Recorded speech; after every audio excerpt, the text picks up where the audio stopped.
Welcome student, आज के class में स्वागत है आप सभी का। आज हम आपको बताने जा रहे हैं ग्रेडिंग प्रणाली के बारे में, ग्रेडिंग वर्सेस अंकन प्रणाली। इस आपके सिलेबस के अकॉर्डिंग इशू एंड प्रॉब्लम्स में दिया हुआ है ग्रेडिंग सिस्टम के बारे में। तो आज हम इसके बारे में जानेंगे कि ग्रेडिंग सिस्टम के बारे में हम कह सकते हैं कि जब हम विद्यार्थियों का जो उपलब्धि होता है, विद्यार्थियों की उपलब्धियों का आकलन करते हैं तो हमारे सामने निम्नलिखित बातें जो है वो निकल के बाहर आती है कि हम उनका असेसमेंट, उनका आकलन जो है वो किस तरह से करते हैं। सबसे पहला है कि हम जो है वो शिक्षार्थी का स्वयं का स्टूडेंट जो है वो खुद अपना असेसमेंट करता है कि किस चीज़ का, वो अपनी उपलब्धि का। तो सबसे पहला पॉइंट आता है इसमें निकल के कि जब हम आकलन करते हैं विद्यार्थियों की उपलब्धियों का तो निम्नलिखित 3 बातों पर विशेष ध्यान देते हैं। सबसे पहला, विद्यार्थी स्वयं के संदर्भ में किस प्रकार जो है प्रगति करता है, वो किस प्रकार आगे बढ़ रहा है, वो स्वयं असेसमेंट करता है कि उसने क्या इम्प्रूव किया है। दूसरा निकल के आता है कि विद्यार्थी अपने समूह के साथ में जो है वो किस तरह से प्रगति करता है। वो असेसमेंट करता है अदर बच्चों के साथ में अपने आप को तुलना करके कि अदर के अपेक्षा उन्होंने क्या अचीव किया। तो इस तरह से जो है वो असेसमेंट जो है वो खुद अकेले भी करता है, अपने समूह के बच्चों के साथ में करता है। यानी विद्यार्थी अकेले भी असेसमेंट करता है, अपने समूह के विद्यार्थियों के साथ मिलकर भी असेसमेंट करता है। तीसरा असेसमेंट होता है कि विद्यार्थी जो है अपने शिक्षक के द्वारा जो निर्धारित मानक होते हैं उन मानक के समूह में जो है अपेक्षित स्तर, यानी टीचर्स जो है एक लेवल, एक कैटेगरी तय करते हैं और उसके आधार पे जो है वो उसका आकलन करते हैं कि उन्होंने किस मापदंड के आधार पे अपने आप को आगे बढ़ाया है, कैसे उन्होंने उपलब्धि हासिल की है। तो उसका एक मापदंड तय होता है जिसके आधार पे यह तय किया जाता है कि ये बच्चा जो है उपलब्धि प्राप्त किया या नहीं किया, और किया तो कितना किया। वर्तमान में जो है इस कार्य को अंक के आधार पर किया जाता है। अंक के आधार पर मान लीजिए कि अगर कोई बहुत अच्छा करता है तो हम उसे क्या कहते हैं कि 100%।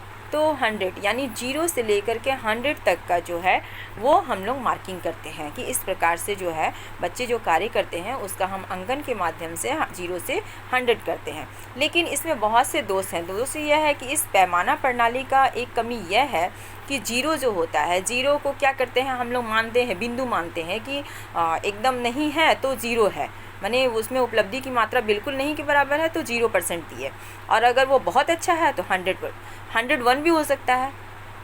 तो हम लोग ये मानते हैं कि 0 से 100 तक जो है ये अंकन की मापन की एक तरीका है जो चलता है। ये क्या करते हैं, जो प्रयोगकर्ता होते हैं यानी हम आप जो प्रयोग करते हैं वो अपनी सुविधा के लिए जो है इसको लाते हैं या इनके आधार पे बताया जाता है। ये अपनी सुविधा के लिए केवल बताते हैं। ये ज़रूरी नहीं है कि हम विभिन्न विषय क्षेत्रों के प्राप्तांकों की जो विविधता होती है उनमें जो है सेम परिणाम हमको दिखाई मिले।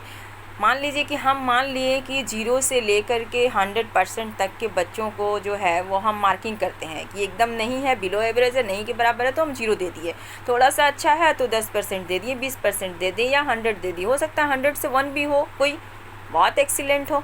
तो ये क्या करते हैं कि ये हम लोग जो है अपने प्रयोग करते हैं, यानी हम और आप जो प्रयोग करते हैं उसके आधार पे ये सिस्टम को हम लोग अप्लाई करते हैं।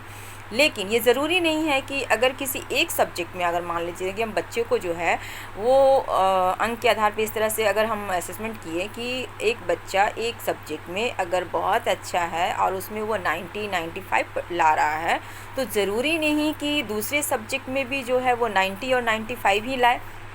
तो इस तरह से जो है इनकी प्राप्तांकों की जो संख्या होती है वो विषय पे में अलग अलग विषय में अलग अलग प्रकार से यानी विविधता पाई जाती है।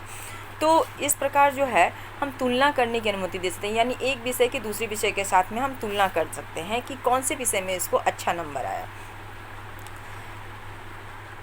अब हम आते हैं कि इसका दोष जो होते हैं उस दोष को हम दूर भी कर सकते हैं। तो दोष को दूर कैसे किया जा सकता है कि यदि विद्यार्थियों को जो है प्राप्तांक, जो विद्यार्थी जो अंक प्राप्त करते हैं उसको जो हम लोग एक श्रेणीबद्ध रूप में बांटते हैं। श्रेणीबद्ध माने कि मान लीजिए कि अगर हमारे क्लास में 40 स्टूडेंट है और 40 में अगर 30 स्टूडेंट जो है वो 90 के अंदर लाया है और बाद बाकी जो है वो उससे बिलो है, तो हम उसको ग्रेडिंग सिस्टम में बांट सकते हैं। एक श्रेणी डाल सकते हैं वर्ग के, बच्चों के, विद्यार्थियों के वर्ग के अनुसार एक श्रेणीबद्ध हम उसको कर सकते हैं और प्रत्येक श्रेणी को एक संकेत दे सकते हैं, जिससे जो है इस तरह से हम अंकन को जो है और भी अच्छी गुणवत्ता के तौर पे हम उपयोग कर सकते हैं। तो ये जो बांटने की प्रक्रिया होती है, ये क्या हो गया, ये ग्रेडिंग सिस्टम हो गया। हम अंकन को भी ग्रेडिंग सिस्टम के अकॉर्डिंग हम बांट सकते हैं। बहुत सारे शिक्षा आयोग आए हैं, आप पढ़े भी हैं, मुदालियर आयोग, कोठारी आयोग, इन सारे आयोगों ने जो है वो ग्रेडिंग सिस्टम को बहुत ज़्यादा महत्व दिया है। उनके अनुसार ग्रेडिंग सिस्टम क्या है, एकदम परफेक्ट होता है बच्चों की इवैल्यूएशन करने के लिए। और ग्रेडिंग सिस्टम जो है वो पारंपरिक अंकन प्रणाली जो है, अंकन प्रणाली के जो होता है हमारा, वो क्या है, वो पारंपरिक है, वो पहले से चले आ रहा। हम शुरू से जो है बच्चों का इवैल्यूएशन और असेसमेंट इसी के आधार पे करते हैं। तो इससे जो है ग्रेडिंग सिस्टम बहुत ज़्यादा श्रेष्ठ है और इसी श्रेष्ठता के कारण जो है वर्तमान समय में CBSE ICSE बोर्ड में जो है इनको अपनाया जा रहा है। चाहे जितने भी उच्च शिक्षण संस्थान हैं उन सारे स्तरों में जो है इस सिस्टम को अपनाया जा रहा है। तो बहुत सारे इसके बेनिफिट है, बहुत सारी इसकी अच्छाइयाँ हैं जो अंकन प्रणाली से ज़्यादा बेहतर साबित होती हैं असेसमेंट में, तो इसीलिए इसको अपनाया भी जा रहा है। वर्तमान समय में हम ये देखते हैं कि CBSE हो गया और ICSE बोर्ड हो गया, तो ये क्या करते हैं, ये ग्रेडिंग सिस्टम तो करती हैं, साथ में साथ अंकन सिस्टम भी होता है। यानी परसेंटेज इनका क्लियर रहता है कि इतना से मान लीजिए कि 90 से लेके 100 तक अगर A+ है तो उससे नीचे का जो है A होगा, फिर B+ होगा, फिर B होगा। तो इस तरह से जो वो परसेंटेज के हिसाब से मार्क्स जो है अंकन इतना से इतना, यानी 90 से 100, 80 से 90, 70 से 75 या 70 से 80, इस तरह के अनुसार वो बांटते हैं और ग्रेडिंग देते हैं। तो उनमें क्या होता है, अंकन भी होता है और ग्रेडिंग भी होता है। अब हम आते हैं कि मूल्यांकन क्या है। मूल्यांकन जो है वो एक विधि है। मूल्यांकन के लिए ग्रेडिंग सिस्टम जो है वो क्या है, ग्रेडिंग आवश्यक रूप से अपनाई जाने वाली एक ऐसी विधि है जिसमें प्रतीकों के समूह का प्रयोग किया जाता है। प्रतीकों का समूह का प्रयोग माने ये क्या है, ये एक विधि है जिससे हम क्या करते हैं, मूल्यांकन करते हैं। ये एक आवश्यक रूप से, हम इसके अलावा अंकन और ग्रेडिंग के अलावा हम किसी और तरीके से असिस्ट नहीं कर सकते, उसको हम प्रूफ नहीं कर सकते, वो गुणवत्तापूर्ण नहीं हो सकता। तो गुणवत्तापूर्ण असेसमेंट के लिए ज़रूरी है कि हम उसे ग्रेडिंग दें। ग्रेडिंग देने के एक प्रतीक समूह होता है, यानी एक चिन्ह होता है, एक श्रेणी होता है, जिससे हम ये अनुमान लगाते हैं कि कौन सा बच्चा कितना इम्प्रूव किया, कितना डेवलप किया।